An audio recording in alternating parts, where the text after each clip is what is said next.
Hey, podcast listener, even if you are alone in your entrepreneurial journey, know that today, right now in your earbuds, you are joined by thousands of entrepreneurs from all around the globe seeking to grow better, more profitable, location-independent businesses. If you'd like to learn more about what we do and download our entire back catalog, check out tropicalmba.com.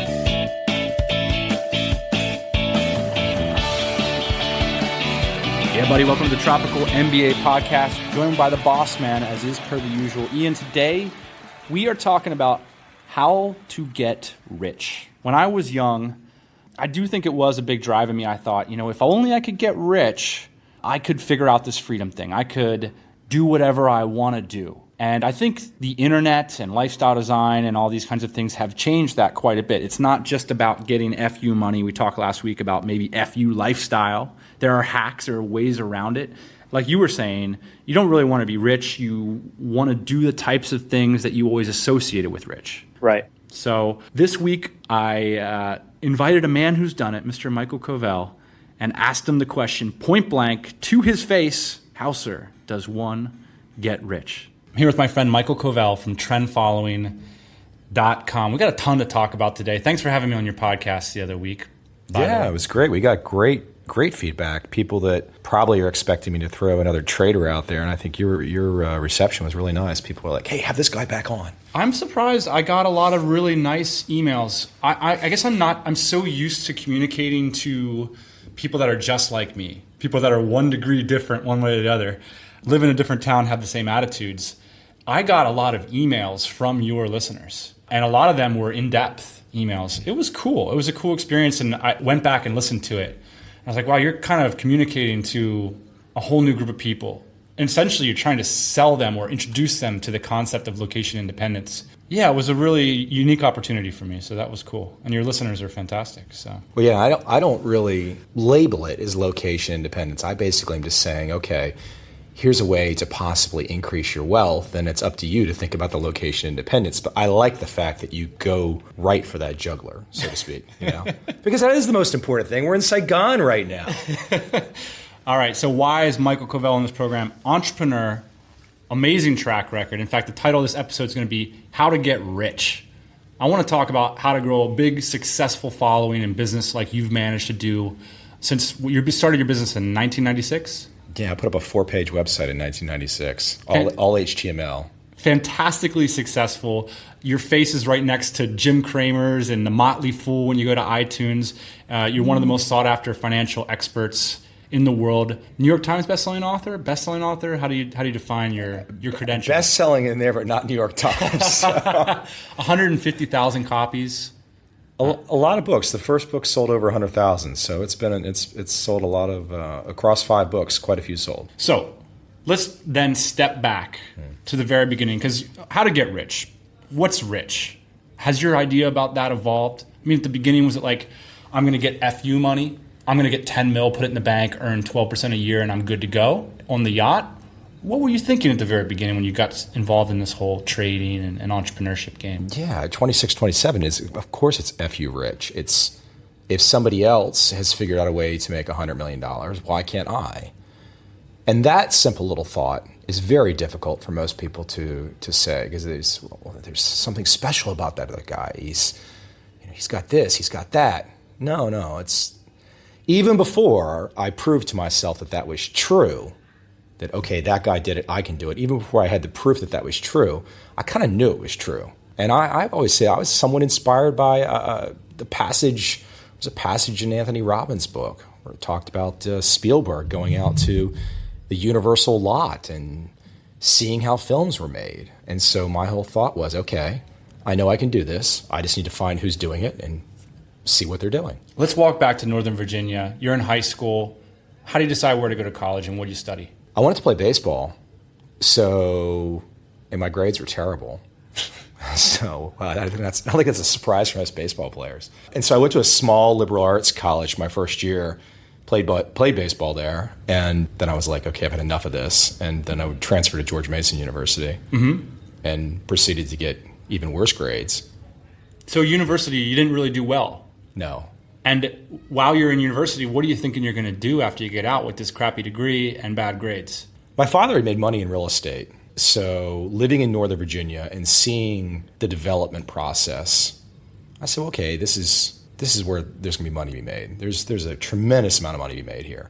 And so that stuck with me. And then I decided to run for mayor of the community I lived in when I was 21 years of age. You're serious? Dead serious. So you had a certain panache even at a young age. I was. Running for mayor, wanting to be rich. He was 72, I was 21. Did you win? No, I didn't. I didn't win at all. But it was a great experience because then you see it at an early age. Oh, wow, my name's in the Washington Post. Right. There's probably a side of me at a young age where you kind of, maybe you thought you were, I thought I was more important than I was, but you realize at an early age, oh, the system is there for anybody. Now, where do you want to come into the system to play? So I realized after my early 20s, I was like, it's not going to be a politician. That's just a thankless, meaningless, empty, dead-end brain space of a position to be in. So I went back and I got my MBA, which is even worse. So you're equipped with an MBA. You're thinking that this is going to be a ticket to some kind of wealth. No, you know what? The only reason I went and got my MBA is my undergrad grades were so terrible, and I still had political ambitions, and I figured, well, all the politicians have multiple degrees, so let's go get another degree. Okay. Definitely a Northern Virginia kid. Yes, terrible. So let's just collect degrees, and I got to my first semester at Florida State in grad school in Tallahassee, Florida, and I was there literally weeks, and I was like, okay, I'm going to lose my mind here. Can't stay here. And it was a 2-year program, and I figured out within the first couple weeks how I could spend my last semester in London taking my electives. Okay. And that probably changed me the most, which right up your alley of kind of getting away and going to someplace different. But, mid-20s, go live in London, boom, that was it. Game on. And what is it that you saw there that changed your mindset? The world's a big place. Northern Virginia is a small little political place close to Washington, D.C. It's very, America's very insular. What's the thing? 70% of Americans don't have a passport? I think it's more than that, yeah. It's atrocious. It's atrocious, And so you get overseas and you see how these other people are living, their foods, their culture, and you're like, wow, this is cool. The world's a much wider place. The opportunity is even bigger. So for me, when I was in university, after you, the world was still this opaque place. But you seem to kind of see the matrix a little bit earlier than I did. I guess, where did you choose? You said you had to go in somewhere. How did you choose to go in? What was your next move? Well, I finished the grad school, showed back up in Northern Virginia, and I didn't have any connections to anywhere, but I figured, well, if you're going to get rich, you have to be on Wall Street. If you want to make FU money, you have to go to Wall Street, period. And, Florida State's not exactly alumni central on Wall Street. So, but Jim Massey, who was featured in the book Liar's Poker by Michael Lewis. Which I was listening to today. He was the just recently retired CEO of Salomon Brothers. Okay. And so I bugged him. He said, come on up. I took the train up to Greenwich, Connecticut. How did you, let's unpack bug a little bit. This guy's a famous guy. He's a retired CEO of Salomon Brothers, one of the largest investment banks in the world. Yes, my first meeting. And you're an MBA from Florida State. Well, he went to Florida State. So the alumni thing. So I was probably just perfect timing. He retired and people probably were not beating his door down. Right. So I wrote him a few letters or something. And he said, sure, come on up. I don't know. The letters, I don't know what I said, but something that got the door open. I just want to have a coffee kind of thing. Yeah. And so I went up to Greenwich, Connecticut, and which, for those of you that are not aware, when I say Greenwich, Connecticut, you should realize that it just means money. And so I went up and sat down with him at a little cafe, a little French cafe or something. We're eating lunch. And I'm rambling away, and he's like eating a salad, not even paying attention to me at all. It's going like for a half hour. I'm like, okay.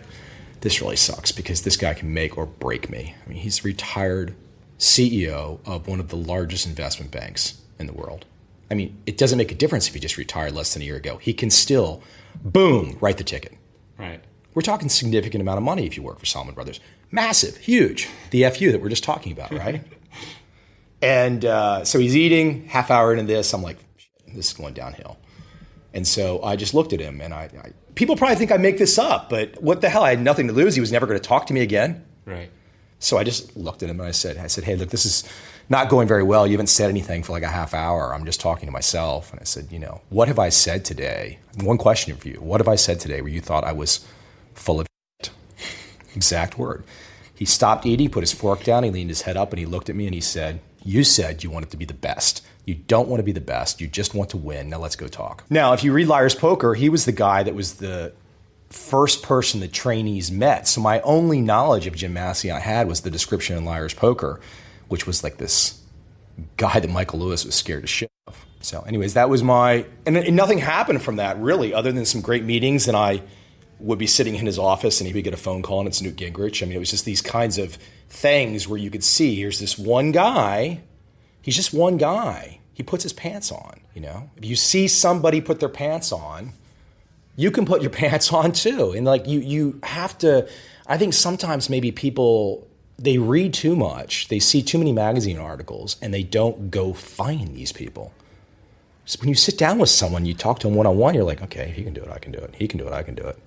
What are you looking to get at all this? Did you want to become a trader or an analyst at Salomon Brothers? Absolutely. I wanted to work at Salomon Brothers. He got me an interview there. I remember meeting with some young. They interview 6,000 people, give away 200 jobs. Yeah, I met with some lady, and she was basically asking me if I was an astrophysicist, and that was just kind of downhill. And it was actually a terrible year for Wall Street. 1994 was a terrible year for Wall Street. They were not hiring, so I left. So you knew a few people. You couldn't get a job yet. What was your next move? I knew one person. I didn't even know a broker. I didn't even know the local, excuse my French, I did not even know the local fucking broker, at Schwab or whatever. The only guy I knew was the retired CEO of Salomon At that Brothers. time, did you even know what brokers did? Or were you just thinking, I just need to get in the door. Because after reading Liar's Poker, you read Liar's Poker, Michael Lewis didn't know shit. He's a smart guy. He's like, let me get in the door. His book, Boomerang, is fabulous, by the way. Absolutely fabulous. Just putting it out there for anybody listening to the show. So just get in the door. But so, I came back and from that experience, and I was like, okay, now what? And I picked up a magazine. It was from a Borders bookshop, and it was Wall Street's Top 100 Paid for the Year. Massey had been in it for the prior year. And in that issue, like on number 35 on the list, was like this guy, Jerry Parker. And Jerry Parker was 37 years old and had just made $35 million. And he lived 90 minutes away from me in Richmond, Virginia. And he was trained. He went to a school, this little article said. Went to a school to learn how to make money. Okay, what's the school? I don't care what the admission process is. If he went, I can go. If whatever he learned, I can learn. And that was kind of the start of my, quote, trend following career, falling into this. That's what he was doing. He was doing this certain style of trading. This is the way he made his money. And now trend following is your brand. So you piggybacked that concept. I'm sure some critics will say I stole it. But no, trend following has been a style of trading that's been around for, the late 1800s. So there's always been this style of thinking where it's like, and look, you do it in your business too. You let your profits run and you cut your losses short. Right. What would you say? What's the elevator pitch for trend following as a style? If the market's going up, you want to be up, making money while the market goes up. Look, if Tesla's going straight up, I don't even care what Tesla does. Do you really care what Tesla does if you bought in early and now it's where it's at now? Why does it matter what they do? If you're just trading the stock to make money, who cares? The same philosophy on the downside. So you can make money shorting a position. So it was a style of trading this guy Jerry Parker was doing that was agnostic to, well, I have to be an economist, I have to be a politician, I have to understand this, I have to understand balance sheets, and I've got to know what value is. I'm like, well, how am I going to learn all this stuff? I'm not an economist. I don't understand value. And so this is like a technique that would not depend on reading the morning newspaper or understanding geopolitics. Absolutely not. No, literally, it's like, look, if we all look and we think about Apple, let's say it was trading around 60 a few years ago, whenever it was, and it went up to 700. Why do any of us care what Apple does? If you knew you could buy at 60 or 70 or 80 or 200 and it went to 700, why does anybody listening care what Apple does? Really? Why does it matter? Why does it matter? And if you, the perspective of trend following is that if you catch yourself carrying, it will reduce the quality of your trades. I don't know. It's more simple. It's so simple that I think it scares people or it frightens people or they walk past what it is. It's literally like, okay, we're sitting here. It's a momentum style trading. So you are never getting in at the bottom of a big move and you're never getting out at the top. So if you think back to this Apple chart that we all know, around 60 up to 700 down to 450 or whatever. Let's say you got in at 100. The market keeps moving up. And so, okay, the market's moving up. I'm going to take a position. I'm going to buy Apple. It's moved from 60 to 80. I'm just going to buy it. No questions asked. You now own Apple. Now what? Well, do nothing. Just wait. What do you mean just wait? Yeah, just wait. Just sit there. Do nothing. I don't have to read the papers and find out what Apple's doing next? No, don't do anything. It goes from 100 to 200. Now what? What do I do now? Just sit, wait, don't do anything. What do you mean don't do anything? I have to keep learning. What are you learning? It goes to 300. What do I do now? Nothing. Wait. What do you mean wait? Yeah, just wait. Do nothing. You're sitting there. You've gone from 60 to 300. Why do you want to do anything? Wait. It's at 500 now, so you're making a lot of money. So what? This is a good thing. It's at 600. So, yeah, what's the problem? So then how does a trend follower... It's at 700. Know when to get out of that? If it reaches a peak and it goes against the peak a certain amount. So it finally got up to, let's say, 700 or something. And everyone's going to have their own way of picking how to get out. But let's say it gets to that peak, the high, and maybe it goes to 600. Mm-hmm. So you get out at 600. So instead of imagining, I would have bought Apple when it was at the lowest price and I got out right at 700, which is impossible... You're really just saying, hey, take the meat of it. Take the meat of it. Right. Take the meat of it. It's really similar thinking to, and you got to do this over a portfolio. So it's a lot like how Hollywood funds films. So They don't, you fund 10 films, 9 of them are going to suck. One of them becomes Titanic, and Titanic makes you all the money and pays for all the losses from the 9 films that sucked. Right. So you saw this style of trading, this one individual, and you said, that's something I can do. Right. How did you get your stake? When you don't have a stake, you have to figure out how to get a stake. And so it took me a period of time. It took me a period of time to finally meet this one guy. It took me like 18 months of bugging him. I think I wrote him How were you making money during that time? I was thinking about this. You washing cars? No, I was thinking about this the other day. Somebody, I don't know if it's telling you or somebody else, but there was, in the early 1990s, Apple computers the Macs were priced pretty expensive. And so I had learned that you could go to, I don't know what it was, CompUSA or whatever it was at the time, and you could go in and let's say a new Mac was priced at $4,000, and you go in and buy the open box machine, and they would just crank the price down for like a open box to like $1,500. So you buy the open box at $1,500, sell it on the Washington Post for close to retail.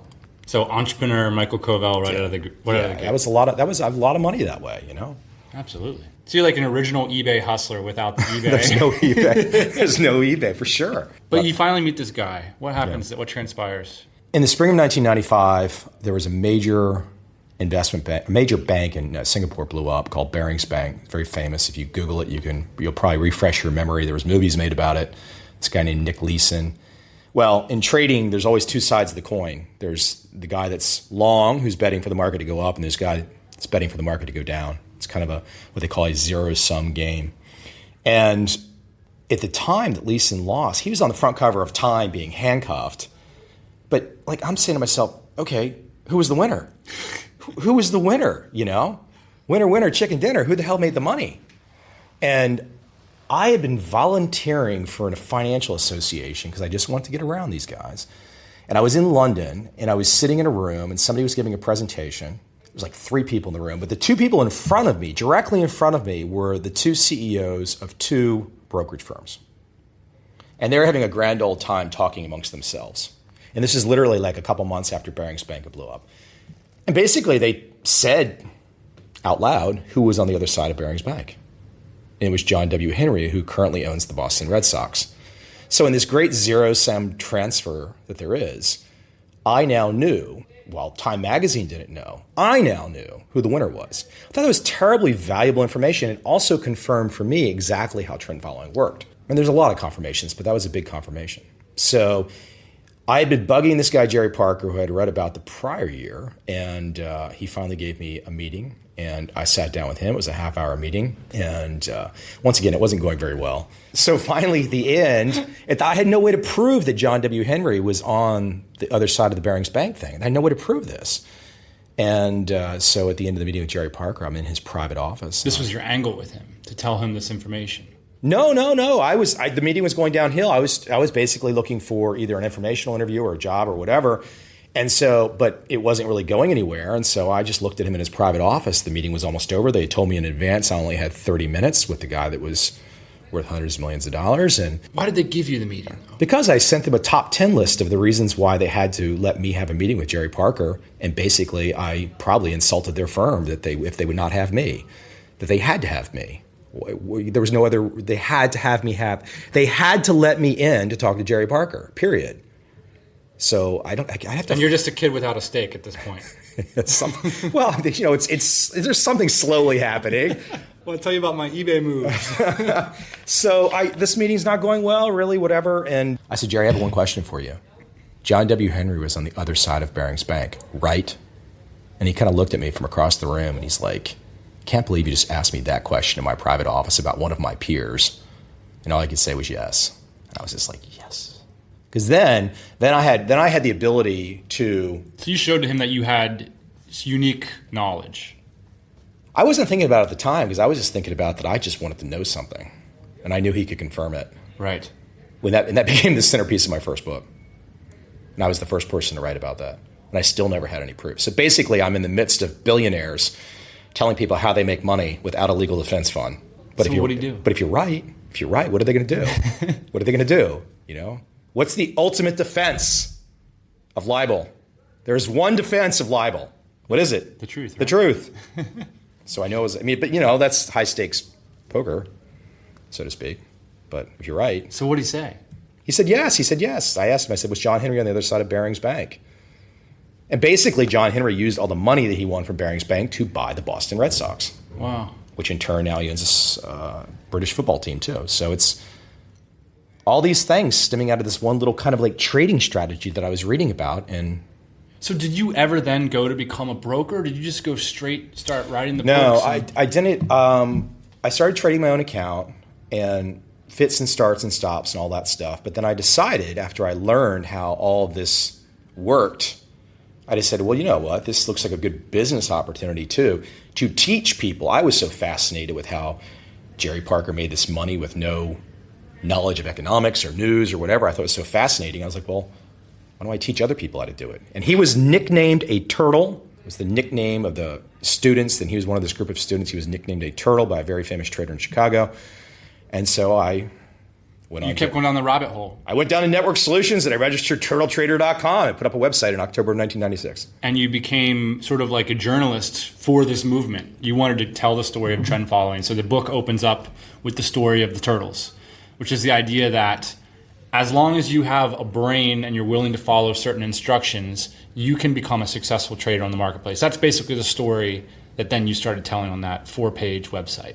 Yeah. How much money does somebody need to be a trader? Tell me how this works. A lot of people go into my forum and they say, I've got an extra 20 grand. What should I do with that? Do you think that they should take the extra 20 grand and then start trading? I mean, what do you think about that? I think there's probably about 15 to 20 books they should read. And once they read them, I think they understand those books, reread those books, and they probably won't be asking that question. Interesting. So it's the moment you have to ask that question, you're already fucked. You know, because you're basically just asking for permission. Can you do me a favor? Hey, mister, I have 20 grand. What should I do with it? Can I get rich? Can I make money with my 20 grand here? Can you anoint me? Can you touch me on the shoulder? Can you just give me a little kiss on the forehead, please? I'll be okay. Oh, come on. Don't be such a pussy. Can you do me a favor? And I love that, by the way. I've written that in one of my articles. I just can't stand being a pussy. Like that's my motivation in life, is just to not be called a pussy. I don't know if that's a traumatic childhood or whatever. Let me take a step aside from the story real quick to talk about getting rich. You're a guy who went out there, wanted to make a lot of money, and you did make a lot of money. And that's changed the trajectory of your life quite a bit. A lot of people in our community are faced with this decision.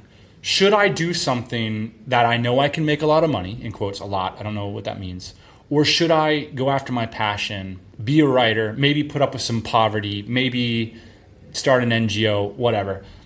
Do you think that people that go rich get happy? I mean, do you think what are the trade-offs? Do you think that you've sacrificed a lot to go down this route? What's your current thinking about that? I mean, if you could do it all over again, would you still try to go and get rich and all this kind of stuff? My father was an entrepreneur. He's a dentist, but he speculated in real estate too. And so here I am, the son of essentially an entrepreneur, but he didn't really act like an entrepreneur like I do. He was more like kind of a quasi-entrepreneur, even though he is one. But he used to always have this expression that stuck with me when I was young, which is, do you want to spend your life saying yes, sir, to an asshole? So that's where it starts. And so every person's different. In terms of the getting rich, I mean, if you have to wake up each day and you have to go to work, and the working is sitting at a screen, not moving for 10 hours a day, literally not moving for 10 hours a day, and there is a massive amount of pressure on you that you instinctively know is harming your health, you instinctively know is not good for you. The people that you work with are doing massive amounts of drugs. You're having to drink like a fish, all because you're going to get a pot of gold at the end of the rainbow when you're 50 years of age. And then you're going to magically have all of this insight where you're going to travel the world and do this and do that because you acted like a desperate loser for 30 years just to get the cheese from somebody who anointed you. And you had to say that yes, sir, to an asshole for 30 years. Is it worth it? I don't know. Once again, I'm telling you, you know what the answer is. And I mean, if you're listening and you don't know what the answer is, maybe you need to go work for that asshole for a while. I got a question. All right. How would you do things differently? You got started with that website, and I want to hear a little bit more about this. I want to hear about your podcast and stuff, but what would you do if you were starting today? Because you did all this stuff that we advocate back when it was hard to do. Now you can just go comment. I mean, it's amazing to me how few people still hard to do will reach out to people. How many people do what you do? It's still hard to do. Come on. It's not hard to do. You got to love it. If you don't love it, you're not going to do it. You had to get on a train and write top 10 lists to secretaries in order to sit with some guy who's going to give you some awkward interview for a half an hour. But now it's hard to convince people just to comment on someone's blog or to cold call somebody. Everybody's available now. You can tweet. Anybody can go to @Covel and tweet you. So it's a much more transparent world.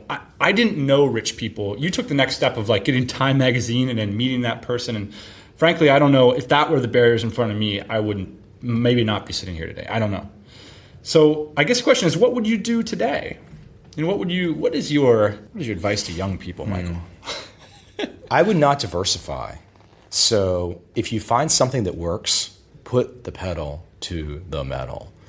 And so I had, with my online business, with turtletrader.com, a lot of success fairly early. And I spent a lot of time diversifying because I'm in the middle of the dot-com bubble, and I'm actually making money off an online business, which was a rarity. So nobody was actually making money off except, phantom wear and stuff. So I think if you find something that you like to do and it works, don't question whether you got lucky or whether this or that. Just stick with it. I think Seth Godin's a great example, like this simple little blog. And it's just like he just does one thing. And I've heard people say, oh, Seth, he's boring, this and that. No, he does one thing beautifully. Find the one. You can't do everything in life. I mean, you can't do everything. You're not gonna. Do you want to become an expert? Do you want to have this like in-depth knowledge about something, or do you just want to be some generalist who runs around with some kind of memorization skill, popping out facts? Because you're at a cocktail party or the local bar and you're sitting there having some mental masturbation session with some other guy that's having a mental masturbation session. Right. And the two of you sit there and exchange facts, and then you go home and you wake up and you repeat tomorrow, wash, rinse, repeat. How boring is that? When I look at your case, it takes a while to get the attention of the top players. I mean, you being called into consulting sessions with banks that lead countries. They want to talk to you. That's not going to happen in 1996, right? That takes some years of momentum. What was it those first few years that gave you your initial success? What were you selling? I started teaching people how this one style of trading worked in 1996, and I did that religiously through 1992. I'm sorry, 2002. And then I caught some flack from some trolls before the word troll existed. I wish the word troll existed then. But They were haters. yeah, they were just haters and trolls. And so I caught some flack, and I thought to myself, I need to diversify. And what was their main criticism of you? Was it that you're not a rich guy? Who is this guy to teach other people? Their criticism was just basically hate. It was just like, I'm not doing what you're doing. It was not. I mean, there was It's nothing. an emotional topic, this trading, for whatever reason. People. Money's an emotional topic. Yeah. I mean, right? So they just hated. I mean, they, whether they didn't think I had the academic chops or this or that or whatever. It just, or people maybe that they had more experience. So why should you be doing it? I have more experience than you. All that kind of stuff. And so 6 years into it, I said, well, gosh, I'm going to do a book. I'm just doing a book. 6 years into it, after teaching people online or in person, or Online with no. what kind of software were you using back then? I mean, What do you mean? how were you teaching them online? Were you giving them books? I was sending out information, via FedEx packages. So CDs, DVDs, written materials, and then kind of collaborative email support. Okay. Just the easiest thing that didn't require. You have like the original Tim Ferriss business, basically. Yeah, I mean, why sometimes people get all caught up in it. We must have this like complicated support system with ticket numbers, and it's like, no, dude, just send me an email and I'll answer your questions. Right? I mean, it works. It still works exceptionally well in 2013. So I decided to write this book, and it's weird. You do all this for a long time, you forget how things happen sometimes until someone starts asking you. So maybe it was 2002 or 2003. I was actually partly inspired by the trolling, but the chairman of finance at the University of Southern California sent me an email, and he said, I don't know who you are, but more people are downloading my PDF white paper on zero-sum trading from anywhere else in the world, and they're coming through your site. Who are you? Whatever. Will you read my book and write a review of it? Uh-huh. And I said, sure, I'll read your book and write a review of it as long as you introduce me to your publisher, because I want to write a book. I'm writing a book. I didn't tell him I want to write a book. I told him I'm writing a book. At that moment, I'm writing a book, right? Right. And he said, sure. So he gave me the name of some guy at Oxford University Press. They were going to pay me like $15,000, and we were going through all the negotiation. And I was like, well, this is pretty exciting. My first book, Oxford University Press. Well, this sounds really important, right? It's a huge, huge name. And right at the last minute, the guy no, we're not doing it. And so I'm like, well, okay, you got to give me a lead to somebody else. He goes, well, here, talk to my other friend at Pearson, Financial Times, Prentice Hall's big conglomeration of names. I was like, look, man, I've got this blog, essentially, before people were using the word blog. I've got this website. It's generating all this traffic. Here are all the domain names that have been coming through my servers. It's every investment bank in the world, every brokerage firm in the world, every financial firm in the world. They're all coming through my website. Here's how much traffic I'm getting. Why were they so interested in your website? What were you doing there to get the attention of some of the most powerful people in the world? Were you Was it blogging? Were you sitting there writing articles about stuff? Were you commenting on the news? What was your strategy? Yeah, I mean, I was putting a lot of things that ultimately they got fleshed out more in my first book. I was putting online. So I was talking about this Barings Bank thing with John W. Henry, the owner of the Red Sox. I was talking about that online before it was in my first book. And so a lot of those kinds of things. And people were probably realizing, oh, the guy behind this knows something or has seen something or is... And look, it was just a fragmented world. It was a real niche. It was very fragmented over an occasional magazine article or some old books or whatever. So I was basically saying, let's get it to one place. Anyways, the guy from Oxford Press said, we'll talk to my other friend. And they said, okay, we'll let you write this book. And here's $15,000. Go write a book. And it was the book, though, that was the credibility. Because I knew I had interest because of the website, but the book was the credibility. The book was like where Bill Miller at Legg Mason, who was one of the largest fund managers in the world, would be like, I want to talk to you. Or that David Harding, who runs a $24 billion fund today, would say, hey, come to my office. So it's these fund guys that they're looking to you because they want to have the information edge. So you position yourself as this exotic character. Basically, they look to you as you might know something that they don't. Well, the book was out. So this is my first book, Trend Following. Mm-hmm. So the first book, Trend Following, comes out in the spring of 2004. And literally, the publisher calls me up.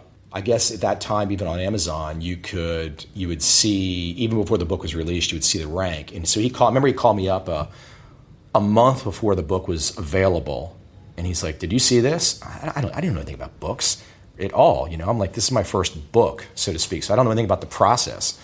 And he says, did you see this? I'm like, what are you talking about, Jim?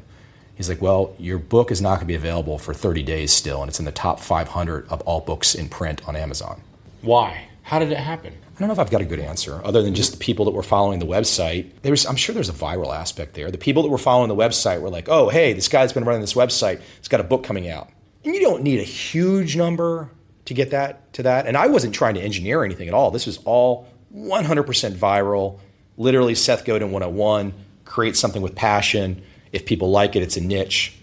They're going to tell their friends, that kind of thing. So was that the biggest turning point in the business to date? Putting that book out there? Sure. I mean, the business had made a lot of money before that, but it was the credibility, the public credibility didn't happen until April of 2004. Let me ask you about this. There's a debate online between building an audience and building trust and building money. So that you're pulled in opposite directions, right? Like you've got a bunch of people in your mailing list and in your products and stuff that you could go and sell them more stuff, but that would prevent you from producing more content. How do you think of the difference between money and power? Does that make sense? You said that credibility was really valuable to you. Is it only valuable to you because you can go write a check on the back of that? Or is it valuable to you for another reason? Like, is it exciting to have credibility, or does it open doors that are interesting? Or because you don't seem right now, you don't act every day like you're trying to maximize your income. There's a lot of guys that have a lot of money that don't have a lot of power. What's that about? I agree with that. I instinctively agree with that, but I'm not sure that...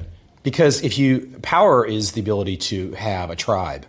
Power is the ability to have, and not like some fake thing, a tribe of people that like genuinely, have developed either a trust in you, or respect in you, a faith in you, and they want to listen to what you have to say. And it's just real. And I don't necessarily know that you can plan it or organize it or whatever. I think it's just, if you find your passion in life and you just start talking to a microphone, maybe people will listen. I don't know. I don't think I've finished that. Hit me again. Why did you start the podcast? Like, what was the genesis of that? Just to give people an idea, I mean, you've got this podcast with 1 million downloads plus. You're sitting up there with these brands that are ridiculous. Jim Cramer, Motley Fool, CNBC, all this kind of crap. And then it's Michael Covel. Yeah, well, in between the podcast and the first book was 4 more books and a film. So, but yeah, the podcast I'd done very short form versions of a podcast, like 2-minute little me just rants. And I did that in, 06 to 08. And you can actually look at some of the troll reviews for iTunes are still there from like back in the day. Like it's like literally, it's kind of funny because you read them now. The guy's like, "These suck. They're too short." And it's like now they're all like an hour long. So his review looks idiotic. So January of 2012. Now, mind you, here, I mean, I've got the ability. I've got now a platform, so to speak. I've got people that are reading my blog, Facebook, Twitter, and so I said, "Well, I'm just going to put a podcast up." And I didn't really have any. I'd done a lot of interviews in the past, but I'd not done a long form podcast series. So I did 4 or 5 monologues, so to speak, just me riffing, and then asked a couple traders who had new books out if they would appear, and they did. And it was a couple hundred people a day, maybe.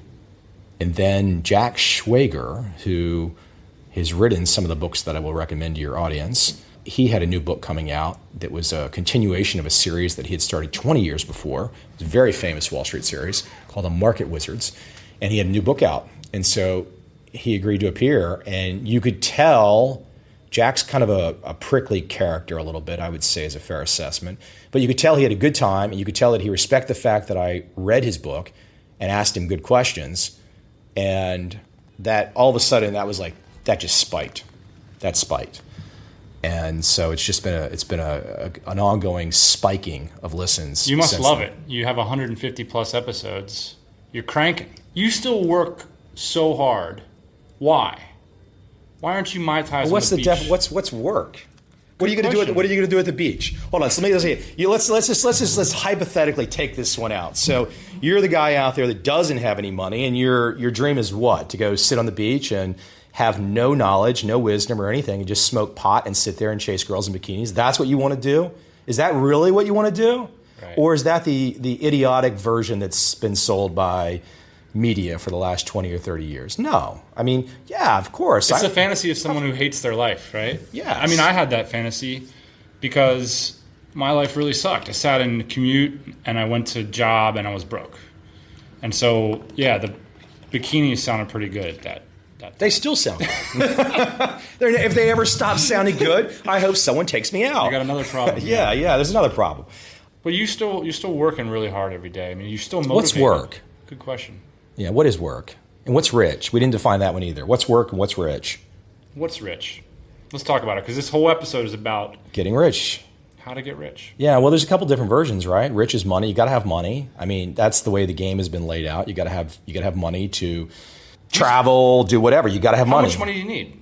You know, you're probably a better expert at that than I am. I don't know anymore. I don't know anymore. I'm skewed. Right. I mean, you don't need a lot. I can think back to starting my stuff. You scrimp. You know, scrimp. I don't know if that's a word, but you skimp. You know, you don't use much. I mean, I can still remember back at a certain point in time juggling 10 credit cards because you could transfer the balances, you know, that whole routine. I did that too. Yeah, and there's nothing wrong with doing that. You take advantage of what is afforded to you on the playing field.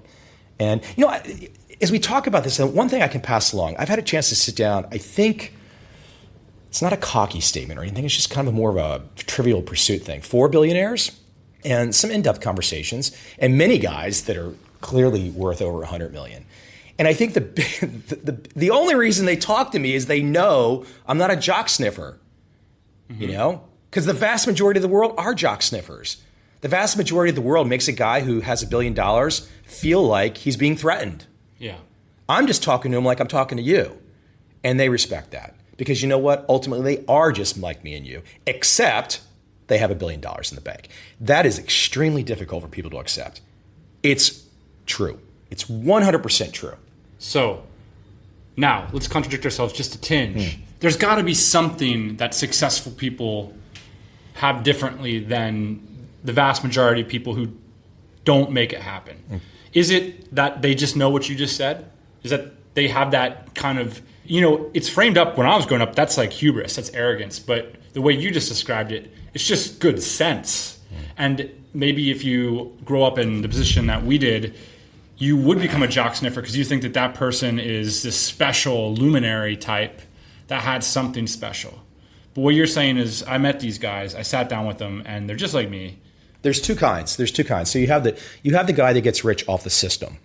You know, he is the guy that says yes sir to an asshole, and he gets rich off the system. Who's that guy? Who's an example of that? Is that a trader, maybe? You know, if somebody says, I'm the new CEO of Yahoo.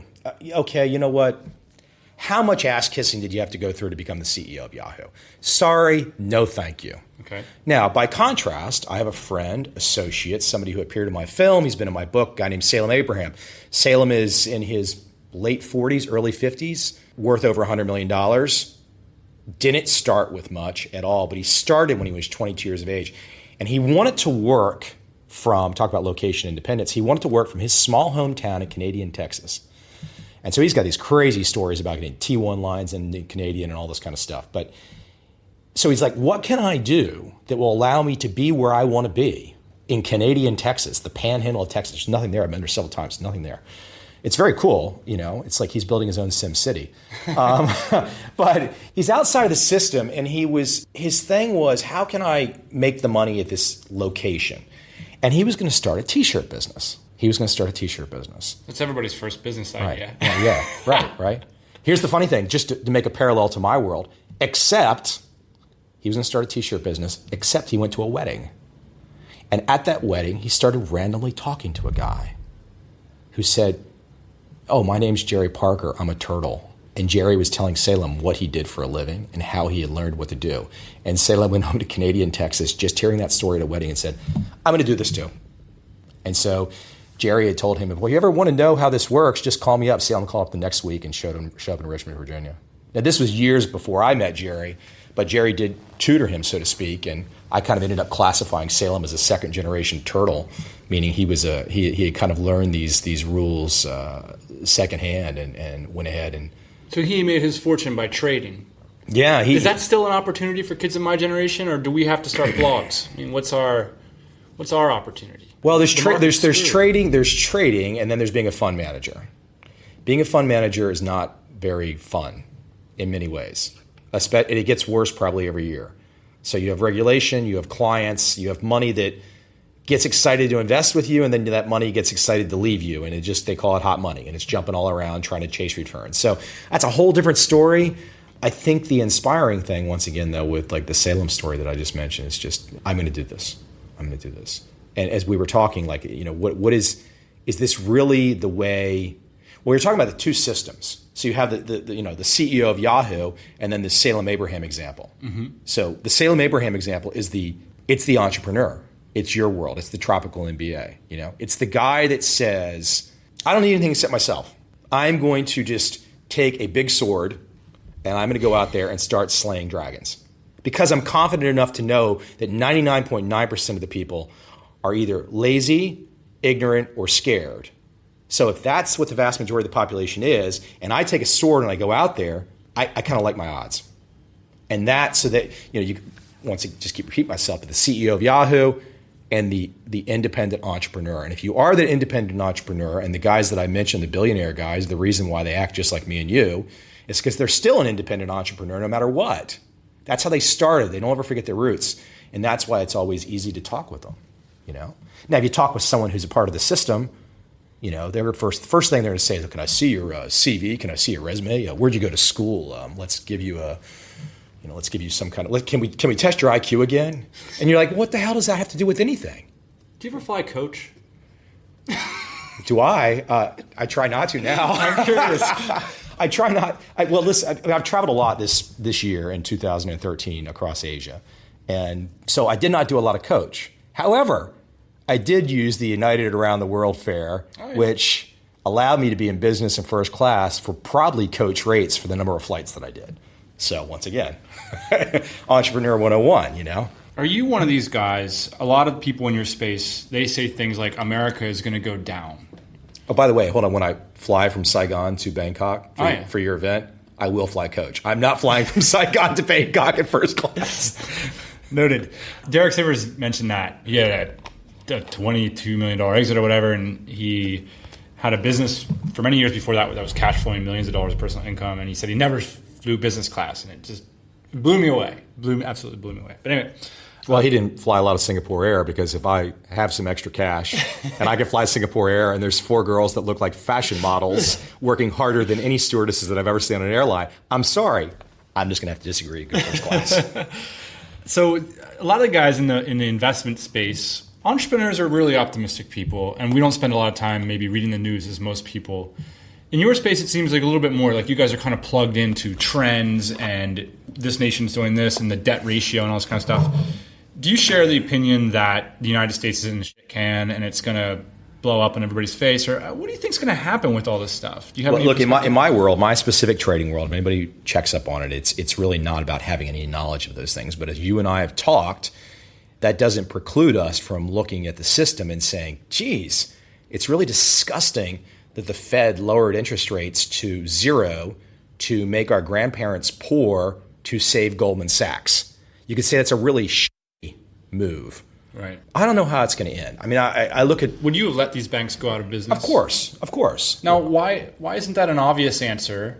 Why didn't the U.S. government choose to do that? The U.S. government is controlled by the freaking banks. So, I mean, the people... And by controlled, you mean... Controlled. Yeah. I mean, so if the current Treasury Secretary at the time and all the other functionaries involved had all worked for Goldman Sachs as partners... Right. It's not exactly like they're going to let their buddies go under. I mean, it's an incestuous union. And that's the thing that Americans are all messed up on, is Americans like to say, as you and I sit in the middle of a communist country, and most Americans would be like, oh, this guy Andrews and Covel, they've lost their mind. They're in a communist country. There's no freedoms there. And then these same people in America go to the polls every 2 to 4 years, and they think, I'm going to elect my guy, and everything's going to change. Now, look, I'm not going to get political or anything here, except for one little example. And now somebody can correctly say, well, Mike, what about the conservative criticism? Look, there's plenty to go around there. However, the fall of 2008, a lot of young people were very excited for one particular reason. And this is really just an example of critical thinking more than anything. It's not really me trying to, because I'm very libertarian, so I don't really care about, I'm not part of the fantasy that the vote's going to make a difference. But in the fall of 2008, a lot of people thought their vote was going to make a difference, and there was all kinds of love-ins, sit-ins, kumbaya, group hugs, and that if you elect Barack Obama, the wars will stop. Not fucking true. So, at some point in time, everyone needs to kind of just say, what do you want to do with yourself? Do you want to go down this path of thinking, well, if I collect all this information, I know all these data points, I pretend that there's some government daddy to tuck me in each night, and that's going to solve my life, and that's going to give me passion, it's going to do this, and it's going to do that. Come on, man, it's a waste of time. It's an illusion. It's a ruse. It's a scam. You could even go as far as to say, in some ways, for some people, it's a form of mind control. That people literally sit around and think that their life, their satisfaction, their meaning is going to come from getting $2,000 a month in Social Security versus $1,900 a month in Social Security.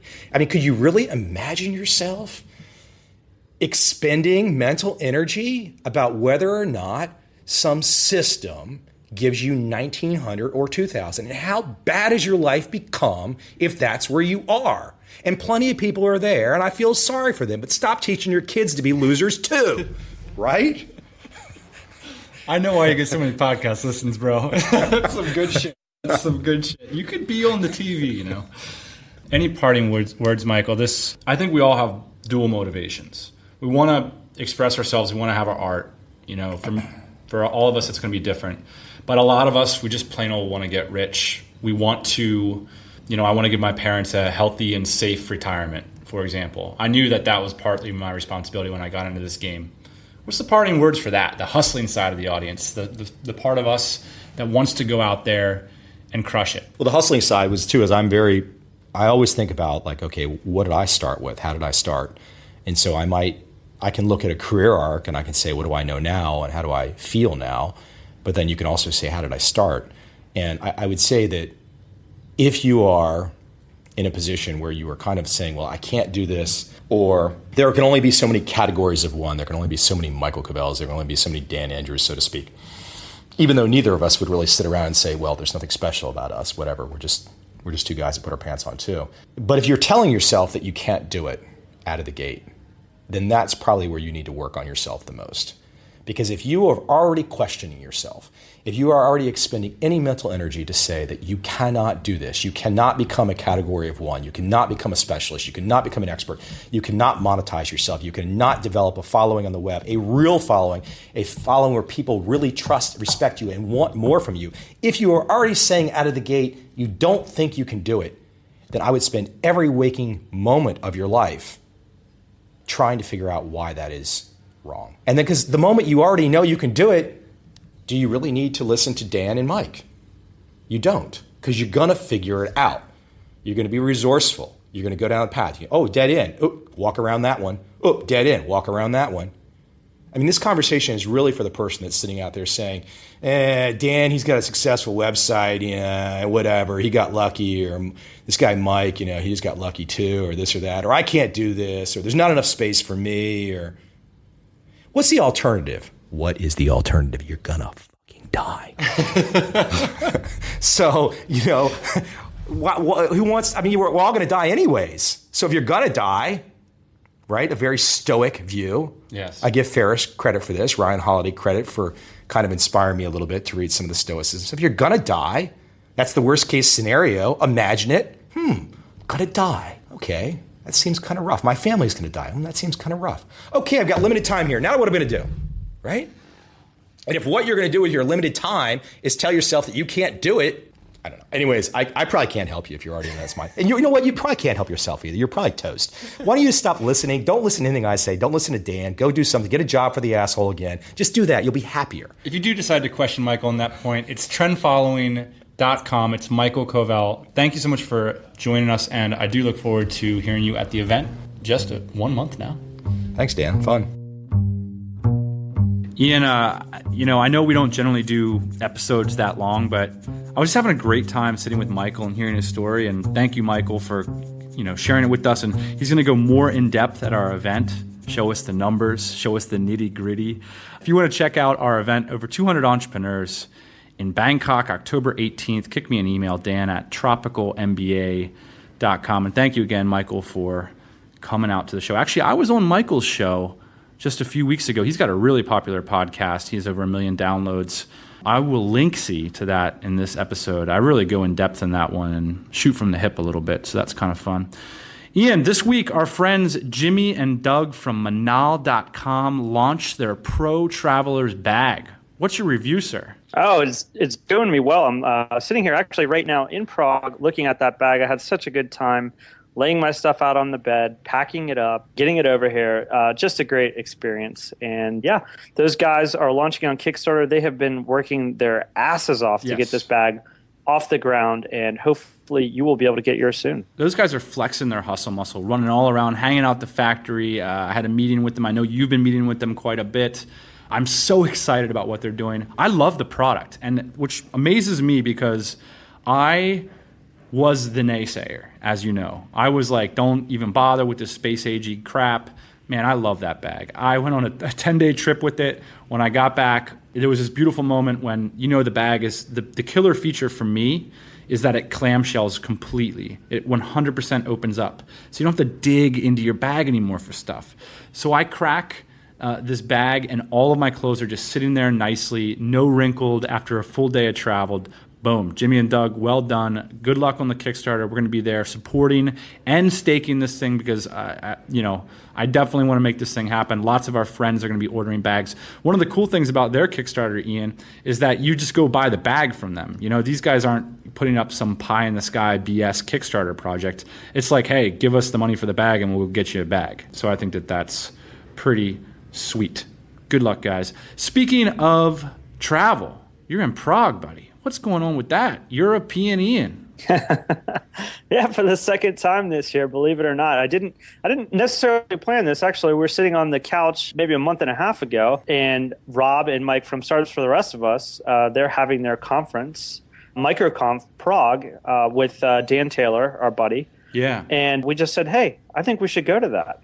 And so that's what we did. And so here I am, and you will be soon over here as well. Yeah, I think that for us these are, I would say, it's an elevation of lifestyle, really. I mean, I wouldn't have done that in the early stages of our business, like fly to a conference or whatever.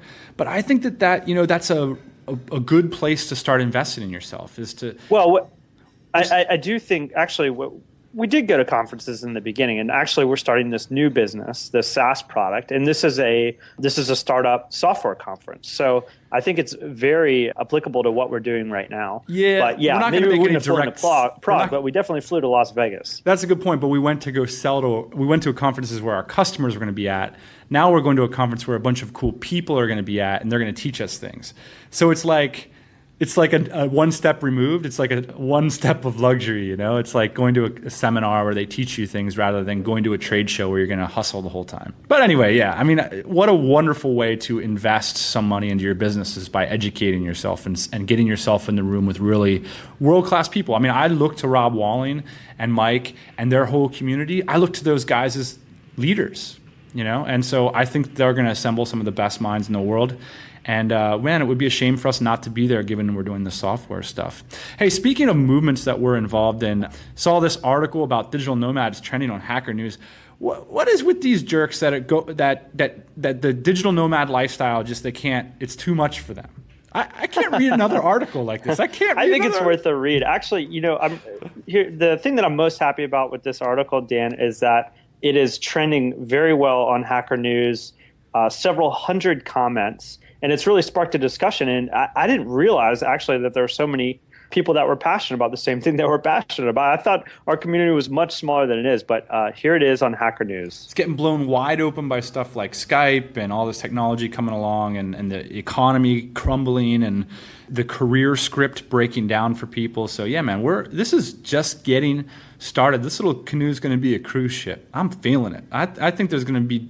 I wouldn't be surprised if the digital nomad community is seeing like double growth every year for the next 5 years. I mean, I don't know if there's any way you count that, but if someone were to say that's what's happening, if we had the statistician with the worldview on this stuff, I wouldn't be surprised. I just wouldn't be surprised. It's absolutely happening right now. I think you're right. I was walking down the street yesterday, Ian, thinking about, would it be interesting for us to do a predictions episode? And one of the predictions that popped into my head was, if you're listening to this podcast and you're not location independent, in 10 years' time, 5 years' time, you will be. Does that make sense as a prediction? Oh, yeah, it absolutely makes sense. And the name of the article is How I Thought I Wanted to Become a Digital Nomad. We'll link to it in the show notes here. One of the things that I want to point out in the comments over at Hacker News that came up time and time again was this idea of slow travel. And slow travel is what we've been promoting for a long time. The guy that wrote the article got frustrated because, obviously it takes a long time to get set up. So some of the things that I'm going through in Prague right now, I had to figure out where to get my laundry done, where the best cafe is, where I can drink a beer. All this stuff takes about a week, 2 weeks max to get set up, right? But once you're set up, you're set up. And then that's what we call slow travel. So you stay somewhere between a month and 6 months at a time. These are first world problems.